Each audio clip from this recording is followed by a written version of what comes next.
And we are live. Awesome. As usual, let me know in the chat if you can hear the sound of my voice, because there always seems to be some kind of audio issue with these things. Alright.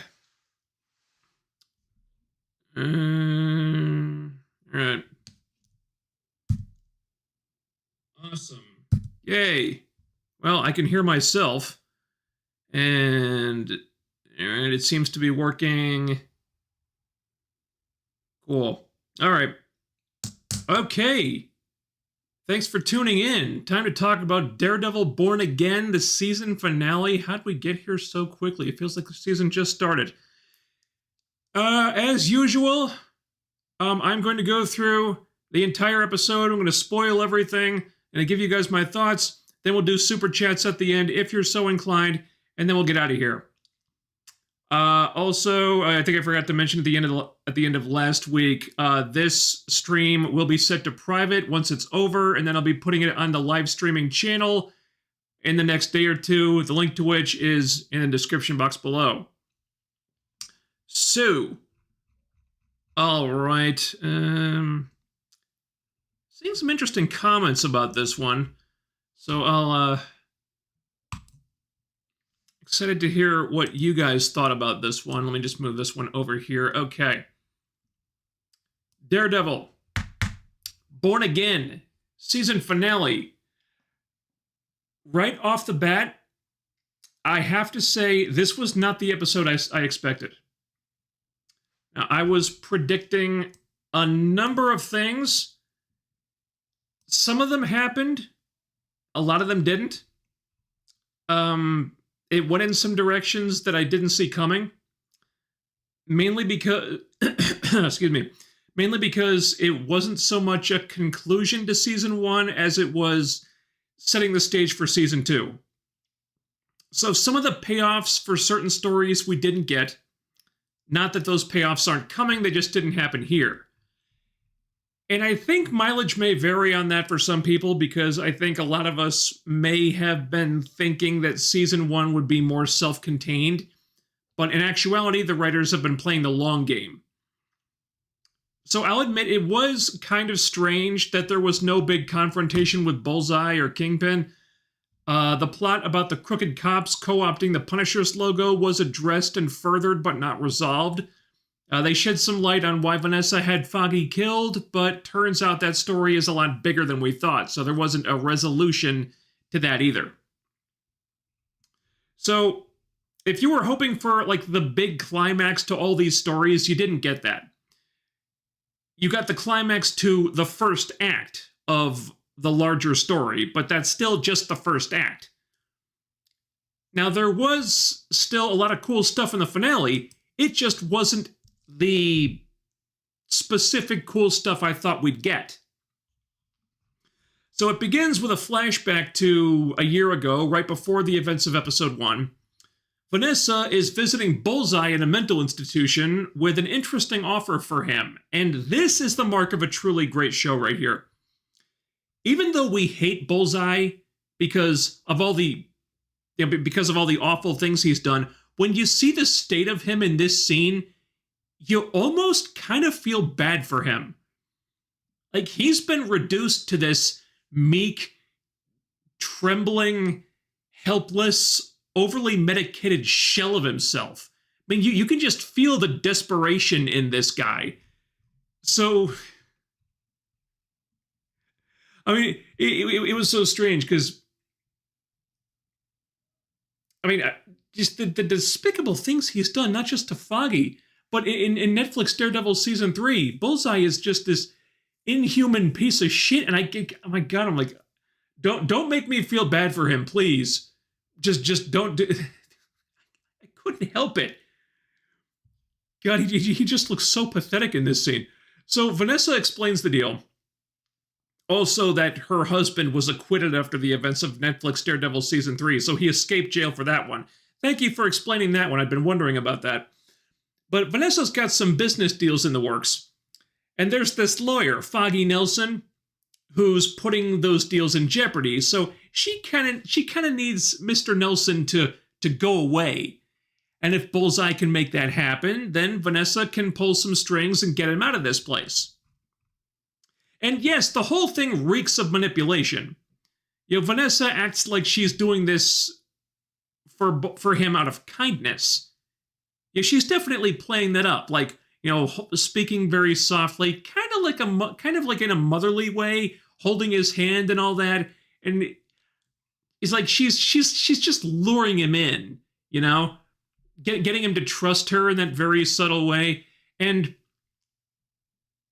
just looking at Bullseye, you understand that he'd agree to anything if it would get him out of this place.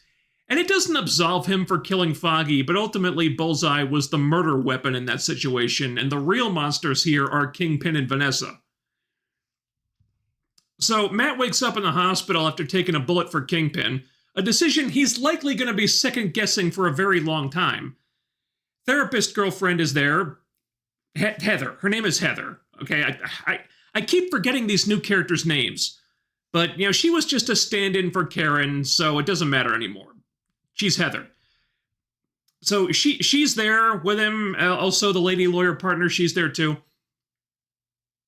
And for just a second, Matt thinks she's Karen. And she's in a bad mood for the rest of the scene. So he tells lady lawyer partner what he learned about Vanessa having Foggy killed.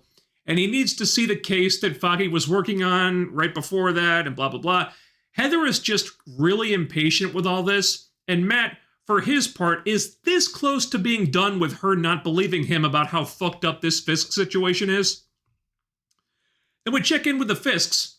Wilson knows that Vanessa had Bullseye released. Not all that shocking. He probably always knew. And even though Bullseye just tried to assassinate him, he's not mad about it because that's just the kind of relationship they have. Also, this whole business of running for mayor and the task force and all that other stuff, he was serious about wanting to save the city. But really, it's all been about putting the infrastructure in place so they could start moving a shit ton of money through this Red Hook project. That's been his real aim with this whole thing the whole time. So once again, the two rivals have resumed their old ways, and as they do, Kingpin is on the rise while Matt's life is very rapidly turning to shit. And it's about to get worse, because Kingpin is using this Bullseye incident to push the Vigilante Task Force even further. No more pussy-ass bullshit about body cams or due process or warrants or following the law. No, man, I'm the fucking mayor of this town. I make the law. Shut the city down, close off the tunnels, get on the streets and start cracking skulls. I'm paraphrasing slightly, but that's basically what he was doing here. Now you had Commissioner Gallo reminding him that, no, that's against everything the police are supposed to stand for. Also, it's illegal. And he's like, illegal? What does that even mean? I'm the mayor. I decide what's fucking legal. As usual, there's the one assistant, Sheila, who's giving it to him straight, telling him that this plan is kind of dangerously insane, but he's not hearing it. Then he gets British assistant guy, Buck, alone for a minute and suggests that if Matt Murdock were to, say, succumb to his wounds, which he sustained in the act of heroically saving the mayor's life, well, that would make this situation a lot less complicated, wouldn't it? Well, that'd be just fine. Later, Fisk talks to Sheila, and wow, this did not go the way I thought it would. He tells her, while standing in front of an open window right after an assassination attempt on his life, no less, not sure I would have done that, but okay, to round up anyone on the staff who is not absolutely 100% unflinchingly loyal to Mayor Fisk and send them home. And he lays it all out. Fisk is going off the rails, turning into a would-be dictator. He obviously never stopped being the Kingpin, and this is only going to get worse if someone doesn't do something. But this is the mayor's office. It's not the Kingpin's office, so he's taking this all the way to the fucking governor of New York. Gallo thinks that Sheila is one of the only honest people left in the building, so they should they should work together on this. He's going to go to the governor about everything, spill his guts about all the horrible shit that's going down, and he wants her support. And you can see why he'd think this, why he'd be willing to trust her, because that's how she's been acting for the whole season. She hasn't been on board with everything Fisk has been doing, or anything he's been doing, really. She's been the one voice of reason in all this. Also, and this was very clever, you would think that too, not because of the writing necessarily, but because she's the only black woman in a staff full of white men. Being a thing, they were going to have Sheila be a hero here and work with Gallo to take Fisk down, right? I mean, that's what you'd think. That's what I thought. But then there's a swerve. They played against expectations. Because when you see her walk into the picture and she sees Gallo there, look at her hands. It's very subtly, she pushes the record button on her phone. They don't do a close-up, they don't draw attention to it, but she does it. And later on, she plays the recorded conversation for Fisk to fuck over Gallo and get the mayor to finally trust her. She was conflicted about it, but she did it. She chose Kingpin's side. I did not see that coming. Great twist right there. So Buck heads over to the hospital to kill Matt, but of course Matt senses him coming and gets out of there right before Kingpin shuts off the power to the entire city. And yeah, that was absolutely going to cause massive citywide chaos. And that's the point. Like, he wanted the excuse to get his task force out there to do whatever the fuck he wants them to do, and he's using the darkness and the chaos as cover. Now, somehow, Matt escapes the hospital and gets all the way back to his apartment while wearing nothing but a hospital nightgown. He would have looked really weird walking down the street like that, wouldn't he? Anyway, he knows the task force is coming. He doesn't give a shit. I mean, you could see him react to the helicopter outside his apartment. He just looks amused by the whole thing. It's pretty funny. So he plops down on the couch, and who's waiting for him in his home to back him up but Frank motherfucking Castle? Frank got a call, not hard to guess from who, and he made a promise to get Matt out of this tight corner he's backed into. I love Matt and Frank's dynamic so much. Like, they act like super dysfunctional brothers who care about each other in a you're my family and I have to kind of way. And most of the time they can't stand each other, but when the chips are down, they've got each other's backs. So Frank is really annoyed that he has to be here doing this, but he also asks Matt, why'd you have to take a bullet for that asshole, man? Why'd you do that? Because deep down, Frank really does care. He'd rather chew off his own arm than show it, but he does. So the task force are on their way up, and this is where I just start laughing my ass off, because these poor bastards are about to walk into the biggest buzzsaw they've ever seen. Sure enough, Daredevil and Punisher are there waiting for them, and they just obliterate these chuckle fucks. And not for nothing, but this fight is so bloody. Like, it's noticeably bloodier than just about anything they've done on the show so far. Blood splattering all over the place. And of course, Matt has to admonish Frank for using lethal force during and after the fight. Turns out one of these guys is wearing the Punisher's logo, and that's the one who killed Hector Ayala. Matt's tempted to kill him. He's very tempted, but he doesn't. Frank really wants to kill him, though, and they almost come to blows over this before someone drops a grenade and they have to haul ass out of there. And there's a really subtle moment where they both go out the window and they jump over the ledge, but Frank jumps first.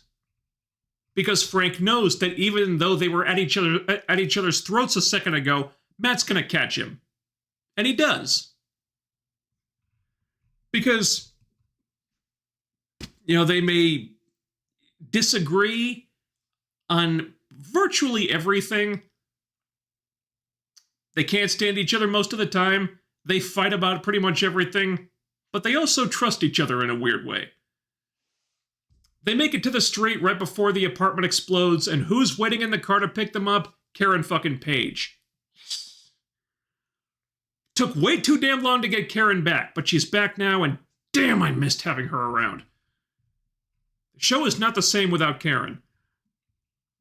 So they go back to Frank's bunker to get patched up and figure out their next move, and there's a little bit of awkwardness here, because Karen called Frank to take care of Matt, but she didn't call Matt, which Matt points out. And going back to the Netflix days, there was always this weird, uncomfortable undercurrent with Karen and Frank, where you got the feeling that if the world was a very different place, there might be something between them. It was mainly because Karen was more on Frank's side ideologically on some of the things, because of some of the things in her own past experience. Honestly, I never liked this. I like Karen and Matt, who have a thing between them too, and I don't shimp Frank Castle with anybody. I don't think anybody should. There are some things you just don't do, but it's there, and they all pick up on it, and nothing actually happens, but it is awkward. Frank is like, "Hey, Karen, you want a coffee? You want to watch me kill somebody? No? Okay, well, shit, that's all I'm bringing to this. Hey, Matt, you want to shoot your shot now? Go ahead." It's very subtle. It's something the characters acknowledge, and then it's done. And I'm glad it didn't go any further. No love triangles, please. We don't need any of that shit. I'm still traumatized over the one from X-Men 97 Season 1. We don't need to go back there. So, I mean, I guess you have to acknowledge it because it's character, but no need to take it any further. Okay? That's no need for that. So Matt and Karen go to check out Foggy's old case files because this can all be traced back to those. Frank's not coming, though, because he swiped a walkie off one of those task force goons. So he's going to listen to that, listen to the chatter, and then he's going to go do what Frank Castle does. We see Kingpin's sycophant assistant, Daniel, talking to the city council while there's chaos in the streets. Interesting timing with that. I mean, you think you'd want to wait until the power's back on, maybe? I don't know. Seeing which of them are on board with the mayor's extreme initiative and which ones have to go on an enemies list. Again, taking inspiration from recent political events. Meanwhile, the city is descending into chaos outside. The task force goons are... There's one scene where this kid is like raiding like a store. He's like, I don't know, stealing a computer or something. So they corner him, get him to drop the crowbar and the computer and whatever, and then they just shoot him dead. He'd already given up, and then they kill him. And then they put a mask on him to make sure, just to make him look like a vigilante, so it would look like they were justified in killing him. It's all going very badly, very quickly. So there's a nice scene where Matt and Karen are looking through a bunch of files in the storage, and they talk about Frank, and then they talk about Foggy. Remember Avocados at Law? Call back to that. It's very poignant, and it's kind of sad, but they're finally talking about stuff they really should have talked about a year ago. So better late than never. It's a really good scene. They find the files, and apparently Foggy had stumbled onto stuff about the Red Hook Project and this really, really old law from like the 1800s saying that, I guess, the Red Hook area is out of New York's jurisdiction or something. I didn't really understand it, but because of some legal mumbo-jumbo, the Fisks could use this project as a gigantic money laundering operation that, because of some legal technicality, is somehow not illegal. And they could use this to turn New York into their own private city-state. And that's why Vanessa had Foggy killed. It's all tying together now. So Frank's listening on the walkie, right? He knows the task force are reconvening in Red Hook, so he goes to meet them there.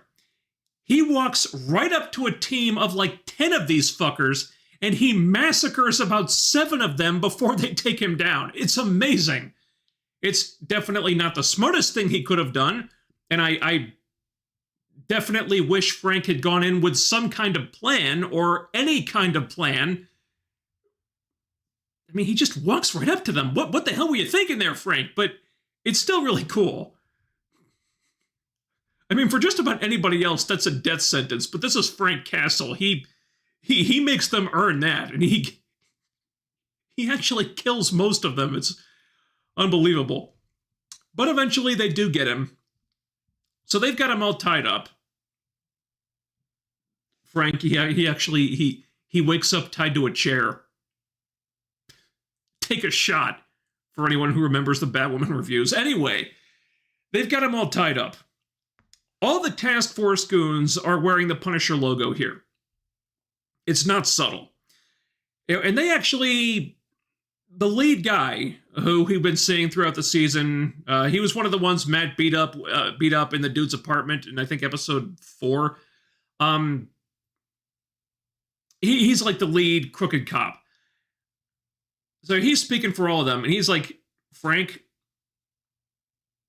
you killed a bunch of my friends tonight, so I hope this was worth it. Man, we're all really big admirers of yours. We love what you do. And you know what, man? You could do it with us. Like, that could be a thing. You could join us and do what you do with the task force. And there's some interesting social commentary in this scene, because a while back, there was a thing where Marvel was trying to change the Punisher's logo in the comics because that logo had been co-opted by people in real life with certain political associations that Marvel didn't want to be affiliated with. That's kind of what's going on here. The corrupt cops are using Frank's logo. They want him to join them, and it was all like engineered or designed to put them in this position so Frank could tell these guys that they're a bunch of fucking clowns and how full of shit they all are. That, I think, was the point of this whole story. At least partially. They wanted to set up that situation so they could separate the character from these bad actors who are using the logo for, their own purposes. And I didn't really know a lot about that situation, but that was a thing. The story. And I don't mind it.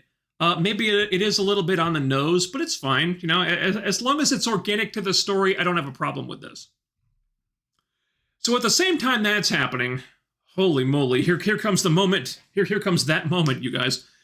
The commissioner has been set up by Fisk and Sheila, and so he was taken to meet with Fisk and with more of the task force. So while Frank is getting the shit beaten out of him by some of these guys, the others are watching silently as Kingpin squeezes Commissioner Gallows' head like a melon. And in one of the most horrific moments in the history of the MCU, I cringed so fucking hard. He tears apart half the man's skull with one hand and rips his jaw off with the other. Jesus tap dancing Christ! Guys, I jumped out of my fucking chair. This was horror movie shit. Incredible practical effects on this too, by the way. On Disney Plus! This aired on Disney Plus! I couldn't believe they had the balls to do this. Or that Disney Marvel would even let them do it.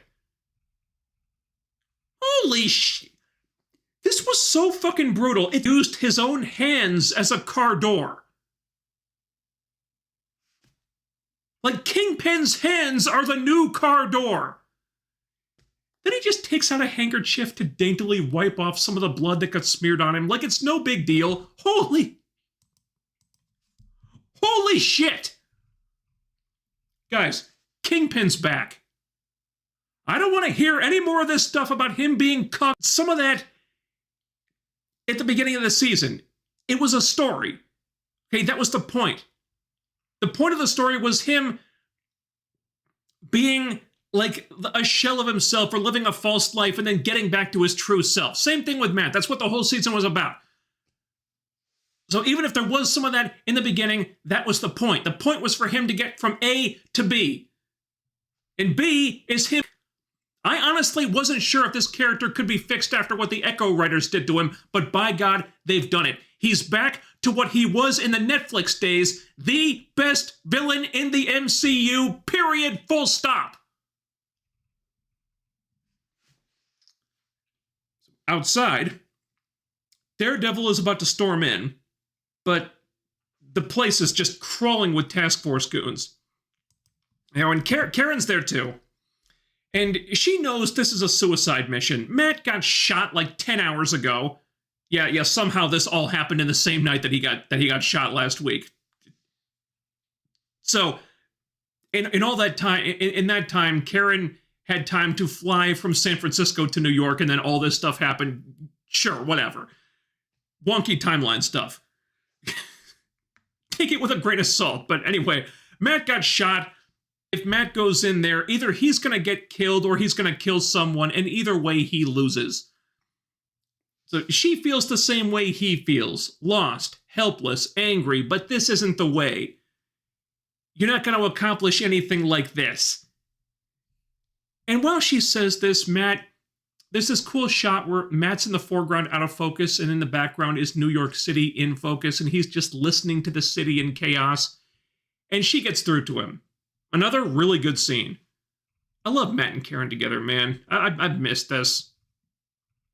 I love this relationship. It's so good.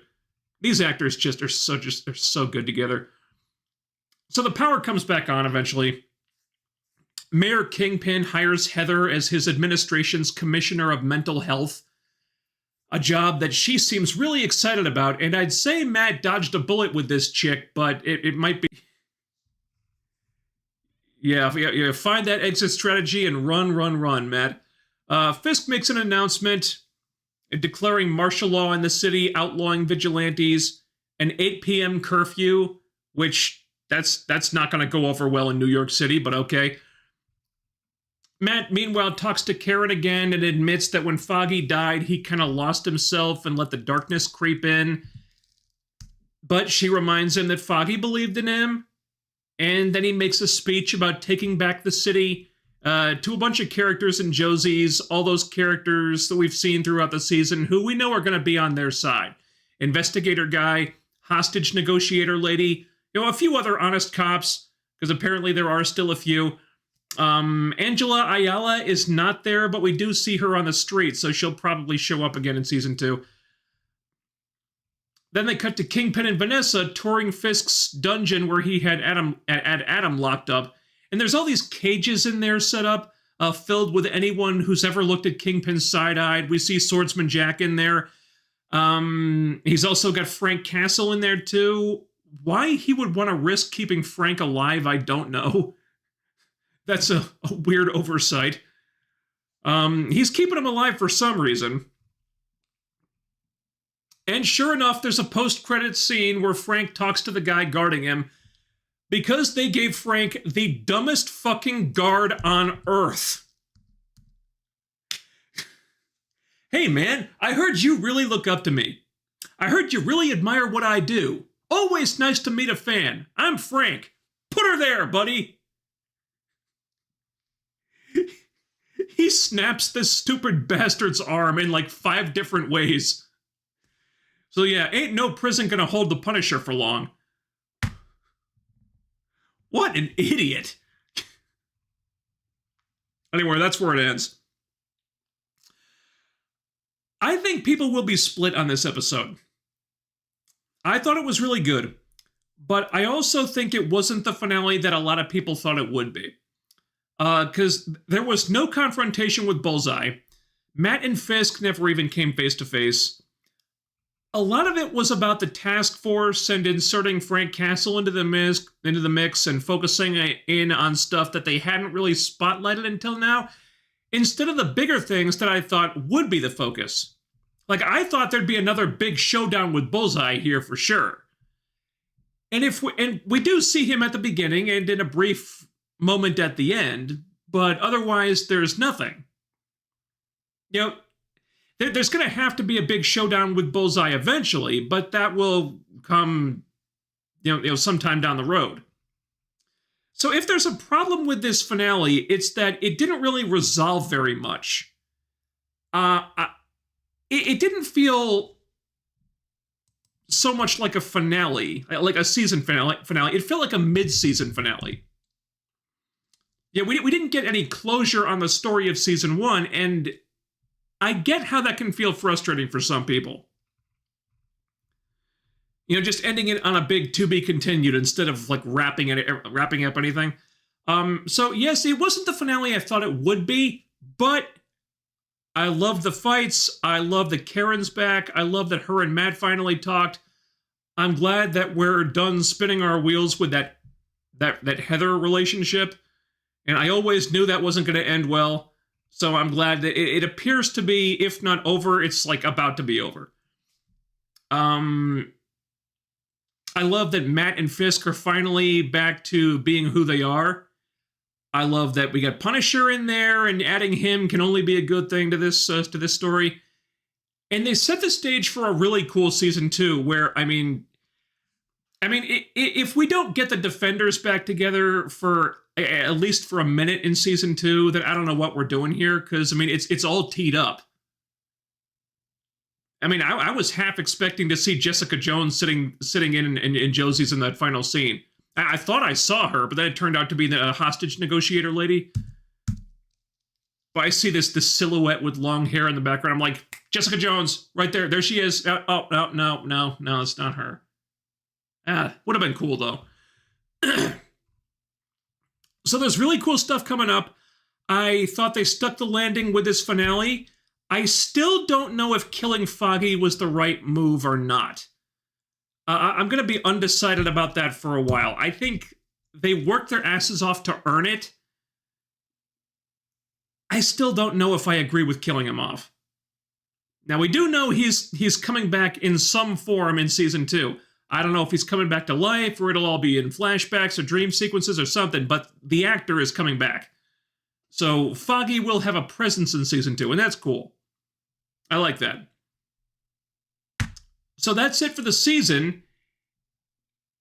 And I think Born Again is now officially Marvel's best Disney Plus show.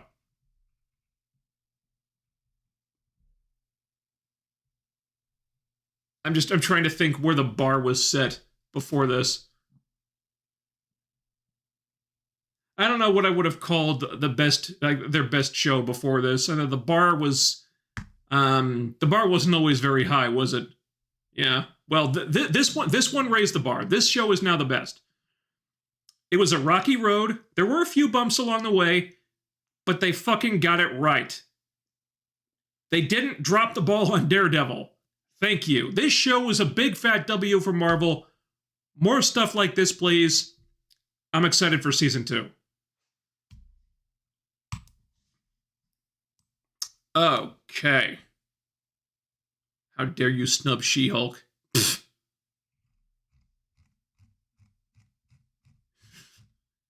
Yeah, all right. All right, let's see what you guys thought about this.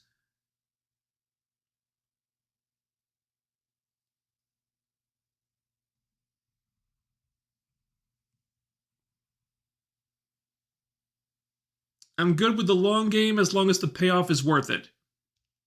Yeah, all right. Yeah, I'm kind of the same way. I do wish they had resolved a little bit more about season 1.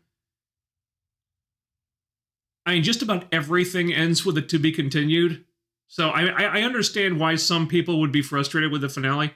Because, A finale like that is not going to please everybody. Hopefully they were aware of that. I think how satisfying you felt that finale was might depend on how satisfying you thought the season as a whole was. Because if you're really happy with the season, then I think you'll be willing to give them a little bit of leeway for that finale. Because I think they've earned our trust, or at least they've earned my trust, with that season. So I was okay with it.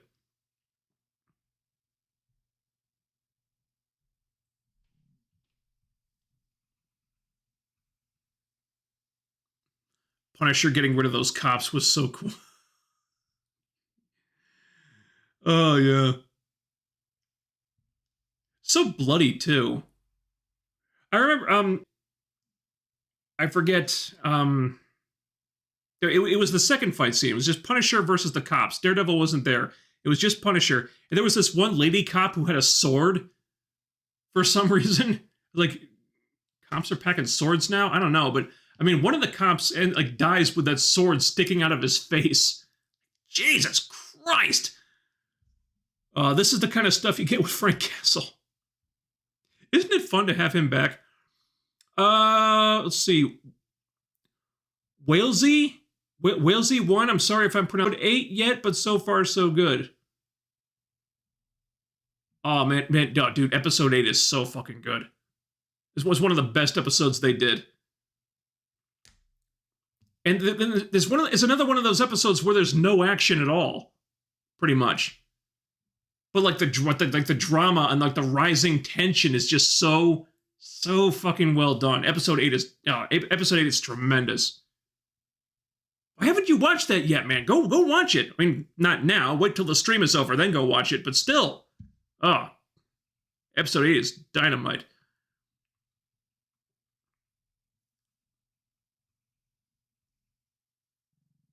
Heather is awful. Thank God Karen's back. Yeah, that whole Heather relationship really imploded very quickly, didn't it? It's almost funny how that relationship fell apart. Matt wakes up right after getting shot, saving a man's life. It's like she wants to get out of there.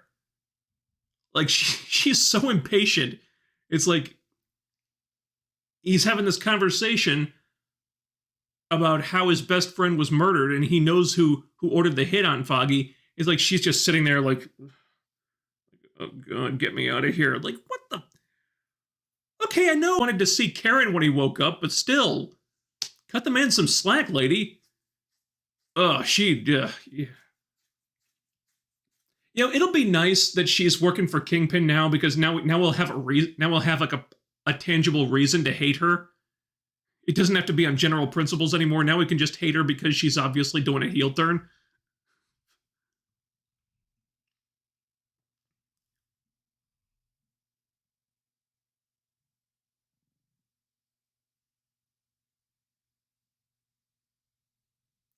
Sheila's definitely dying next season. Would not put that past them. And, Kingslayer knew that Sheila was going to double-cross the Commissioner. Okay, I still think that was a smart swerve to do. Because I saw how they set that up. They're playing against expectations. Like, the one black woman in a room full of evil white men. You'd think, just because of the politics of it, that they'd want her to be a good guy. But then swerve, she actually makes the bad decision and she joins Fisk. I thought that was well done. Okay, Stephen Kahn. Stephen Kahn, I see your super chat. I'm just trying to find it in the chat here. Okay, thumbs up. Thumbs up to you as well, my friend. Thank you for the $9.99. Very much appreciated. And where was I? I don't know. I was up here someplace.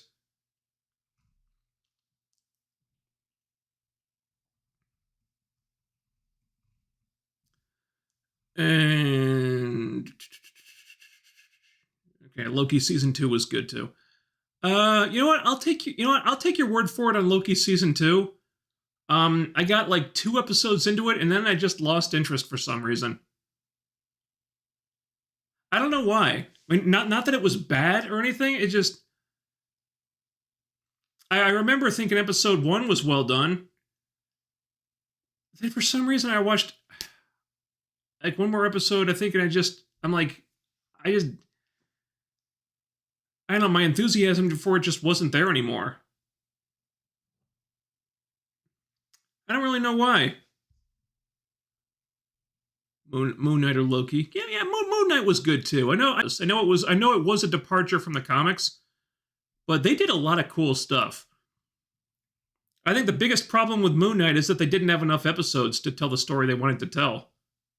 So they definitely had to rush it towards the end. They did a lot of really ambitious stuff with Moon Knight. I like that.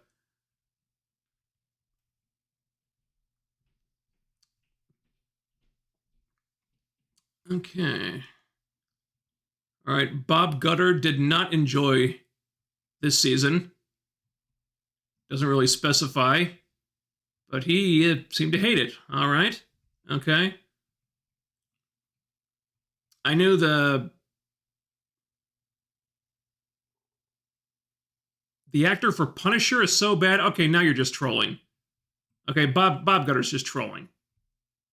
Saying John Bernthal is bad as the Punisher? Get the fuck out of here, man. What are you? You're. Yeah, don't pay that guy any more attention.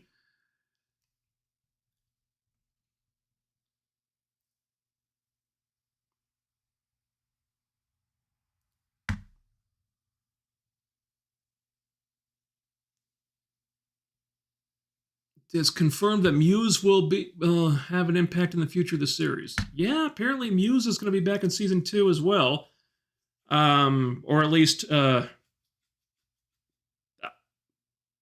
Is it confirmed that the actor for Muse will be back, or is it just somebody in the Muse costume? That could be relevant. Because if it's the same actor, then we'll know that there's some resurrection stuff going on. Because comic books. Yeah, see, if that's the case, that gives me hope that we might get Foggy back.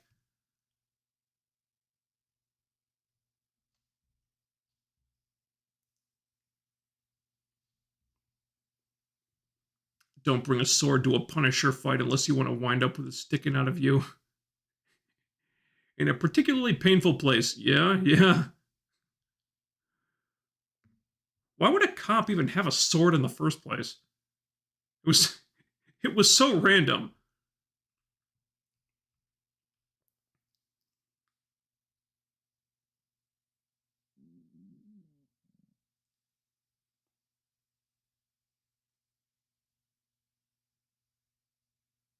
The reason for Vanessa being mad at Kingpin didn't really make sense to me, and the Muse thing was rushed, but other than that, I liked it.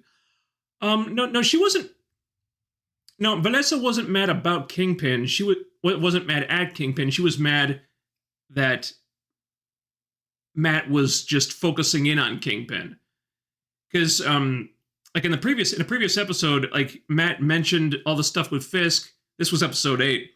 And she started trying to psychoanalyze Matt. She thinks it's like some kind of obsession that he has, and she doesn't really believe that Fisk is evil and everything, because like the incident with Muse and Daredevil caused her to kind of lean a certain way, and where she just thinks that all vigilantes are just inherently like dangerous people, and they're all like off the reservation. They're all nuts. And remember, she was going to write a book about that.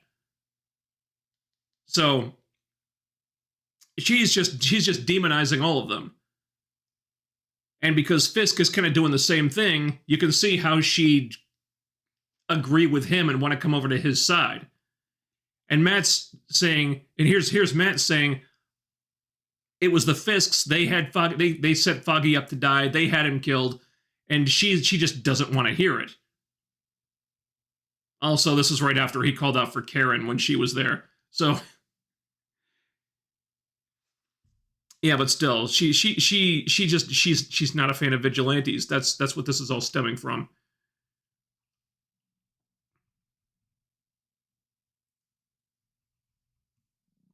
Hope Heather gets humbled next episode. Well, we're going to have to wait for season 2, but yeah, I expect that'll happen eventually.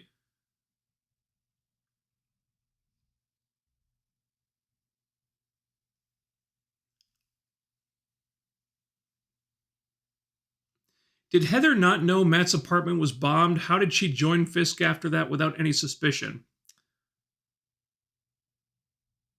I assumed it was because she and Matt haven't spoken since then, like since the hospital scene. That's the only reason that makes sense to me.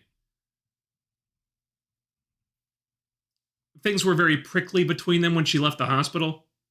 Maybe she just hasn't checked back in with Matt yet because remember this was all happening in a very short time frame.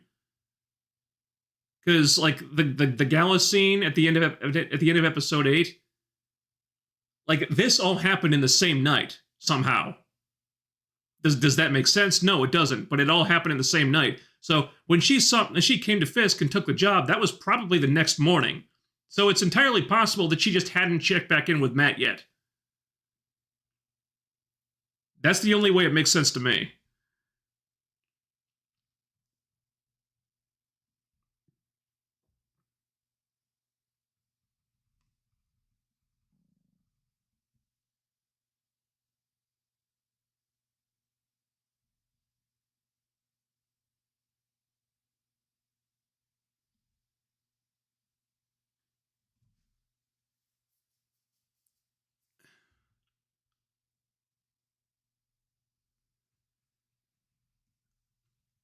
Let's see.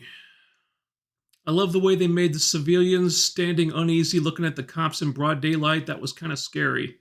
Yeah. Yeah, I think that was the point.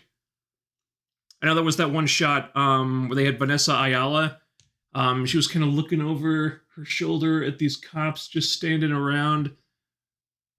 And she looks kind of like apprehensive about them, like trying to avoid them and everything. Yeah, the point was made. They're gonna turn New York into a city state with Mayor Fisk as this wannabe dictator. Be interesting to see how far they can take that.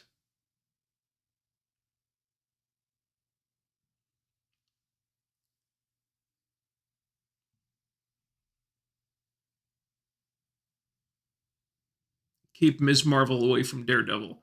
Yeah, that's something I'm not worried about anymore. I know after the bank heist episode where they had Mr. Khan, there was this really weird scene where the episode just stopped dead so Mr. Khan could spend like 2 straight minutes talking up Ms. Marvel. Yeah, I'm not worried about her showing up anymore because after Kingpin basically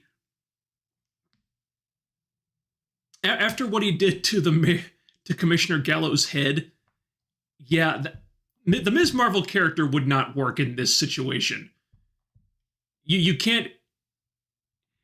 She's the character that Marvel's using to try to appeal to the YA audience badly. You can't put her in a scenario like this where people are getting their heads ripped off by the Kingpin's bare hands. The two things just do not fit together. I'm no longer worried about Ms. Marvel showing up.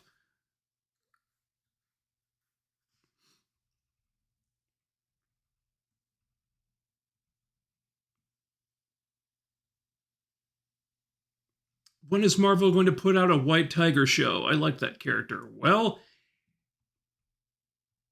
probably not anytime soon because he's dead. I think it's entirely possible that Angela will assume the White Tiger mantle in season 2. I was half expecting that to happen. Have happened this season, actually. I talked about this a few weeks ago, but when Muse took Angela and was draining her blood, there was this moment where he was kind of rolling up her sleeves, and you saw she had a couple bracelets she was wearing. I was half expecting to see the White Tiger medallion like wrapped around her wrist, and then she'd wake up and start fighting him because she had the White Tiger powers now. But no, that didn't happen. But I mean, I think it would make sense if she got the White Tiger, if she started using the medallion herself in season 2. They've kind of because they've set it up that she's fed up with people not doing anything about these corrupt cops and all the bad shit going on. They've set her up as somebody who wants to do something about that. So narratively, it makes a lot of sense for her to become White Tiger. I like the actress. I like the character. I'd be cool with that. How can Muse be back? They killed him. Dude, it's comic books. People come back to life all the time.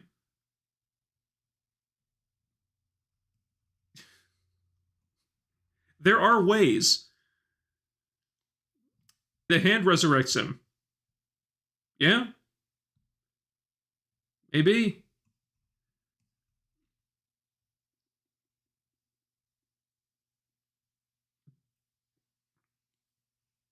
Cops don't carry swords.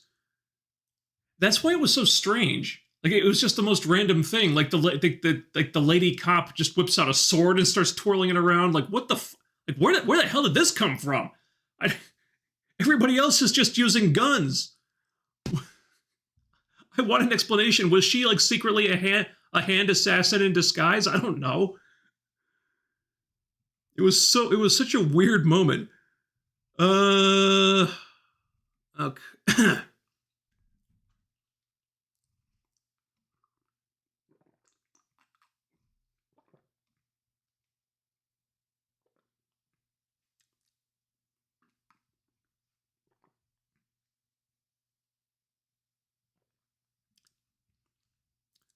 It's a pity Heather turned out to be a terrible partner. For some reason, I really liked her. I like the actress. I thought she fit well with what they gave her. I never got attached to her because she was very obviously just, filling in for Karen Page until Karen came back. So I knew that she was either going to die or the relationship with Matt was going to completely fall apart. I was leaning toward her dying. I didn't expect the heel turn. But yeah, I never really got attached.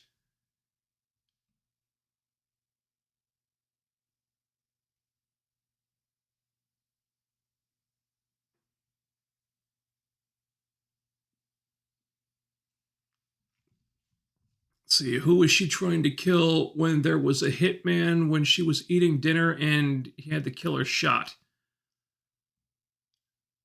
Oh, okay. So you're referring to when Vanessa told Luca where Wilson was eating, and he went there to kill Wilson, but then Buck was waiting there to kill him dead. I think at the time it was meant to be ambiguous as to whether or not Vanessa really tried to have Wilson killed or whether they were working together to remove Luca. I think there was an exchange in I think episode 8. Yeah. I think it was in episode 8 where they revealed that they were actually working together to get rid of him. They didn't put too fine a point on it, but I think it was clear that that was them getting back on the same page to remove Luca.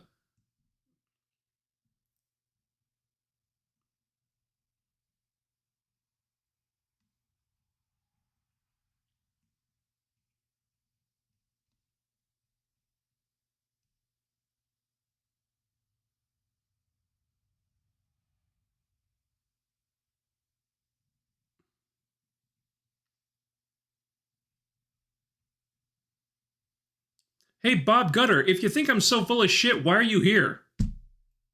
Why are you listening to the stream? If you hate the show so much, what are you doing here? Whatever, you're a troll.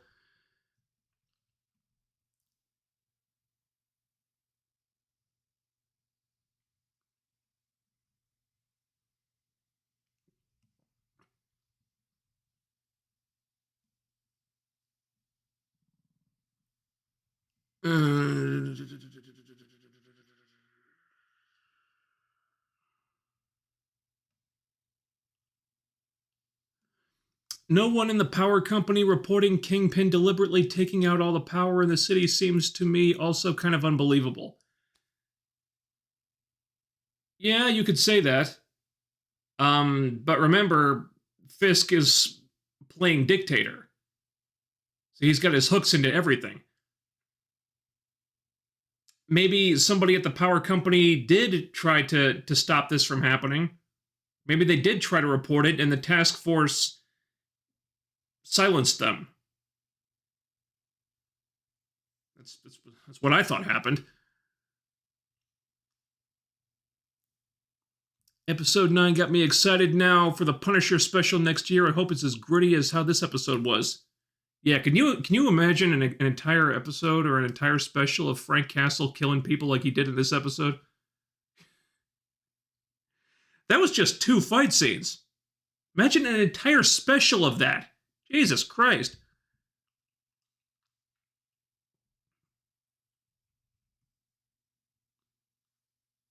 Can we have Jessica Jones knock Kingpin's block off? You know, I am not convinced that would happen. If Jessica Jones fought Kingpin, I am not convinced she could overpower Kingpin. Okay, for one, Jessica's super strength was very inconsistent on the Netflix show, whereas Kingpin's strength is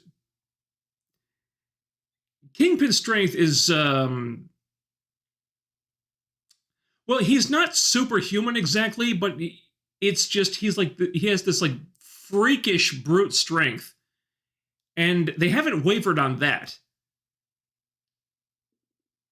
Like we've seen Kingpin do things that a normal human really shouldn't be able to do. So he's just like some kind of genetic abnormality or something that just makes him like the dude. Now let's not reference Hawkeye actually, but whereas Jessica's strength is just it depends on the needs of the scene. I remember there was this one scene in Jessica Jones where she lifted a car up without much trouble. There was another scene, and I pointed this out a million times, where she got knocked unconscious by a 90-pound waif with a 2x4 who hit her in the back of the head. Got knocked unconscious. How? She has super strength. Beats me. So her strength was very inconsistent. So would Jessica Jones win in a fight with Kingpin? I am not convinced that she would. I'm really not. I mean, Kingpin basically caved in a dude's skull with his bare hands. Could Jessica Jones do that? Maybe. But based on the evidence I'm looking right now, I think Kingpin might be stronger.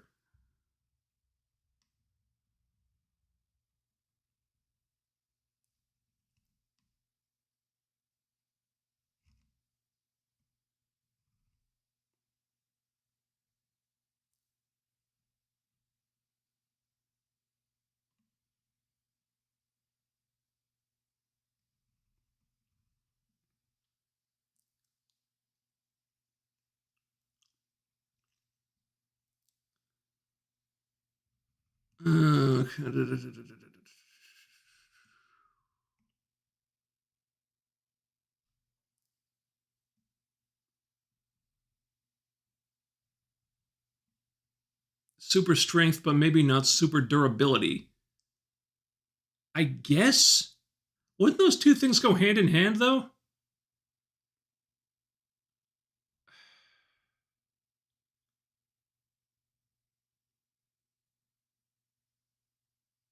I don't know. I mean,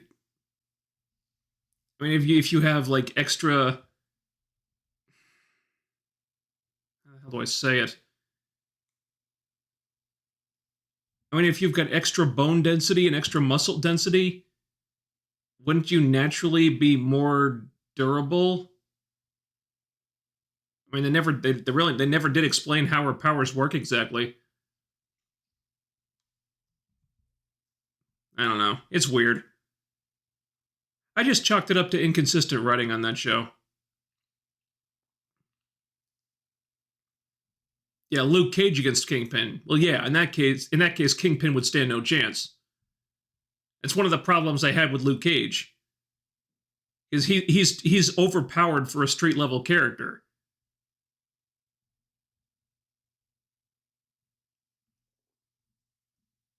He's just too powerful, and it was a novel idea watching him just mow people down in a couple fight scenes. Watching bullets just bounce off his chest. Afterward, it just kind of got boring because you realize, well, he can't be hurt by anything, really. However, there was this one scene in the Luke Cage show where I forget who it was exactly, but they shot him with a rocket launcher, buried him under an entire building of rubble. He just got right up and dusted himself off like it was nothing.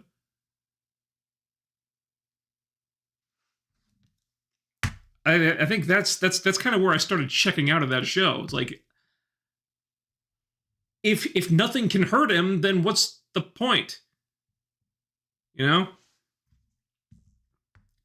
So they got to be careful. If they got to be careful, if they bring Luke Cage back, they really got to be careful about stuff like that.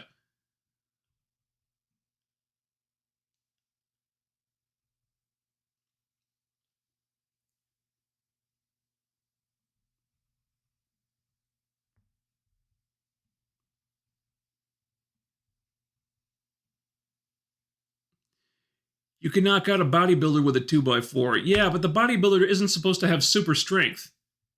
Okay, Jessica Jones has super strength. She's strong enough to lift a car. You wouldn't think that a 2x4 would do much damage to her.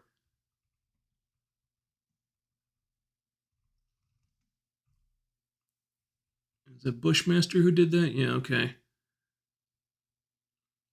Season 2's writing is going to be more consistent. Yeah, I would expect that too.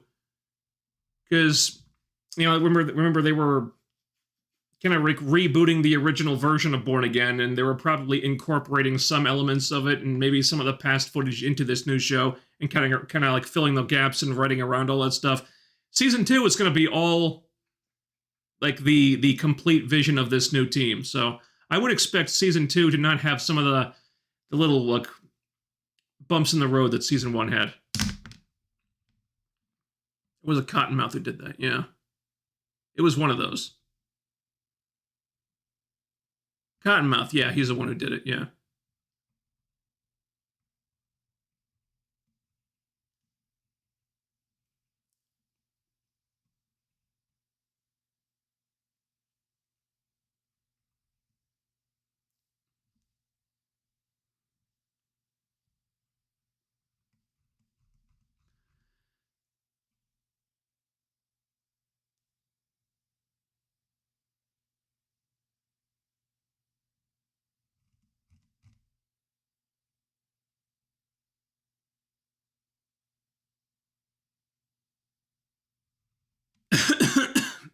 Excuse me.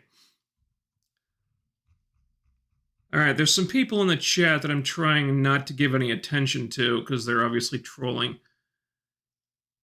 Is there anything we need to go over?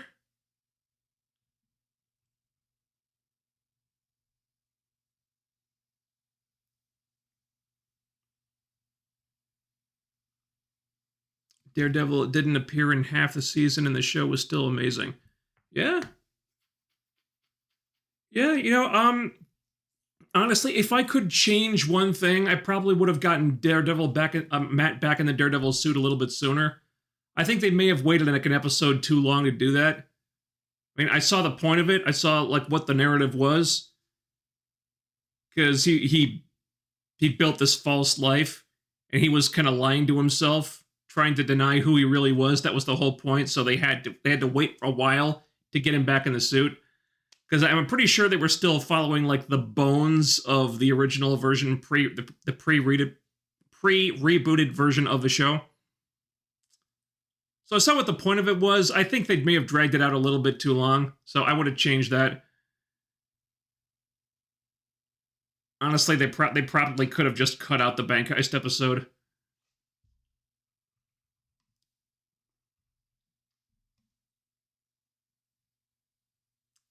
Thoughts on Minecraft making close to $1 billion. Oh, Jesus Christ.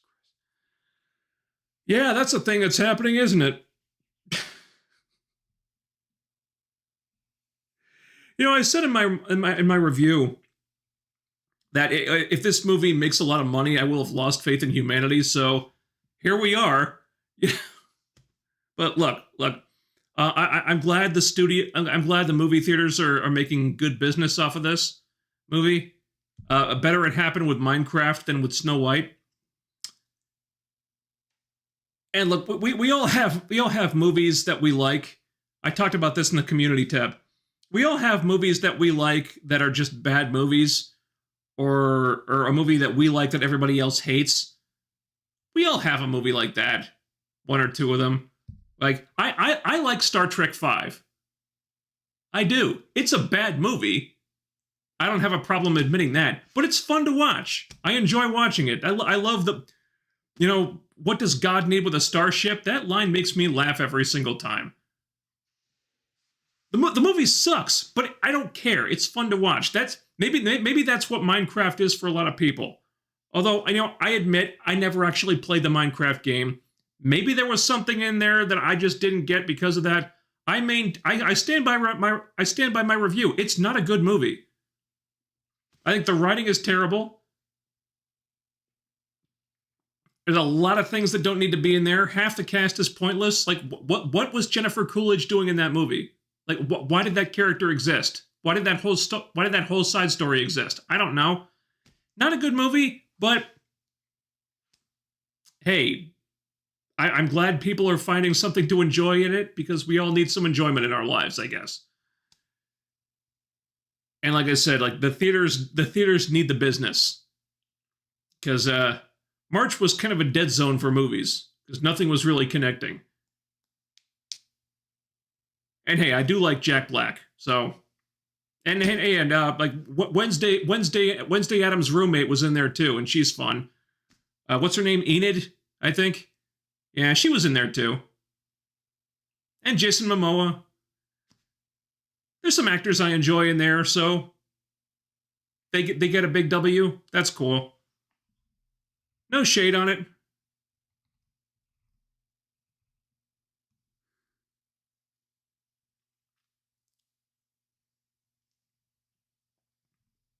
All this. We talked about that a few weeks ago. I kind of wondered what. I was kind of pondering this. I was like, you know what? If they had put Typhoid Mary in the Heather role, wouldn't that have been so cool? Because she would have fit that role like so perfectly. I know they couldn't use her because they already used that character in Iron Fist season 2.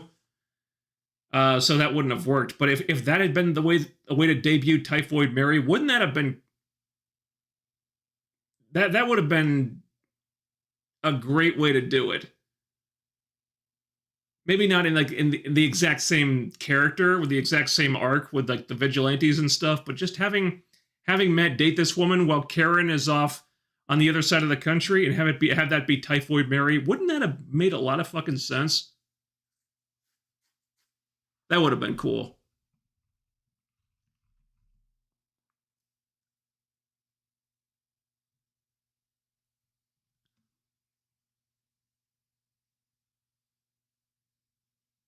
Maybe Minecraft is clean, if not good fun, that you can take the kids to, and so it has a huge market.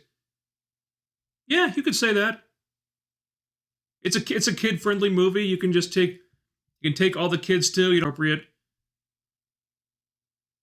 Like I said, little kids will probably enjoy the movie if they played the Minecraft game, if they're fans of the game. Little kids will probably enjoy it. Yeah, maybe that's what the appeal was.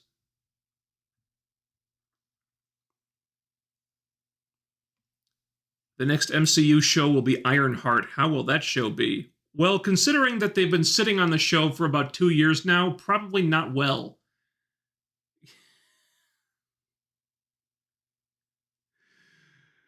Oh, lordy. Still can't believe that show is getting released.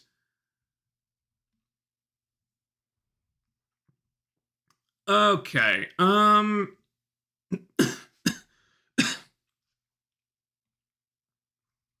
you know what? I feel a cough coming on. And I think I'm gonna try to review Sinners this weekend, so I probably want to rest my voice. I guess we can call it there. I think we covered about everything here. So yeah. All right, that'll be about it, I think. Thanks everybody for tuning in. remember, once we end the stream, it'll be set to private, and then I'll be posting it on the live streaming channel in the next day or two.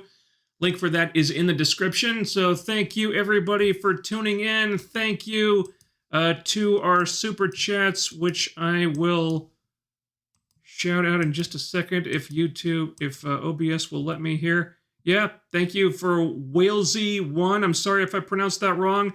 And thank you to Stephen Kahn as well. And here's John Bundy. Thank you for 99 cents. No post, just a big emoji. Sleeping emoji. Sorry if I put you to sleep, dude. And we have another one. Extreme. Thank you for the $9.99. Finally able to catch a live stream live. Just wanted to say hi. Been with you since the Supergirl reviews. You've been here for a while.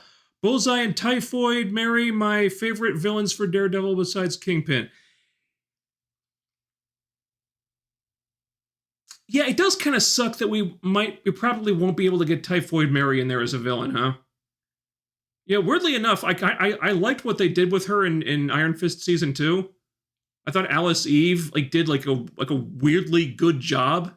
Not that I thought she'd do a bad job, but I wouldn't have expected her for a character like that. Oh, the hot blonde from Star Trek Into Darkness who stripped down to her undies, who was famous for stripping down to her undies in that one scene. That's Typhoid Mary, huh? And but then I saw what they did with her, and wow, she was good. And it kind of ended on a cliffhanger. So I mean, maybe they could incorporate her into a future season. Maybe I don't know. I mean, they're all in New York, so she's around somewhere. That'd be cool.